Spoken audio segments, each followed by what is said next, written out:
না পেয়ারা বাচ্চা হ্যাঁ রে।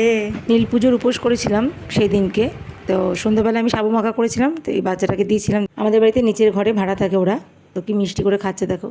আমি ভেবেছিলাম প্রথমে বাচ্চা একা একা খেতে পারবে না, তাই প্লেটে করে সাবু মাখা দিয়েছিলাম এই চামচ দিয়ে, তো নিজে নিজেই কী সুন্দর খেলে, একটুও মাটিতে পড়েনি।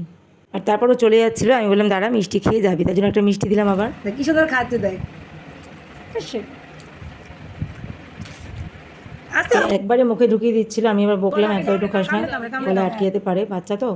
তো মিষ্টিটা খুব পছন্দ হয়েছে, আগের দিন একটা মিষ্টি দিয়েছিলাম ওটা খাইনি, এটা মনে হয় খুব ভালো লেগেছে ওর। বাচ্চাটা এখনও পুরোপুরি কথা বলতে শেখেনি, টুকটাক কথা বলে কিন্তু সব বুঝতে পারে আর কথা শোনে, ভীষণ ভালো ছেলেটা। পানি খাওগে? পানি তো চলো গ্লাস দেয় কাপে করে আন। আমি হিন্দিতে কথা বললে তবু কথা বোঝে, উত্তর দেওয়ার চেষ্টা করে, বাংলাটা বুঝতে পারে না একদম, সেই জন্য আমি একটু একটু হিন্দি কথা বলছি ওর সাথে। আর দেখো কী সুন্দর খুঁটে খুঁটে খাচ্ছে, প্রথমে একবারে মুখে পুড়ে দিচ্ছিল, আর এত মিষ্টি দেখতে না যে কি বলবো। আমি এমনিও বাচ্চা ভীষণ পছন্দ করি, আর ও ভীষণই ভালো, আর এখন আমার কথা ভীষণ শোনেও। আস্তে আস্তে গলা আটকাবে।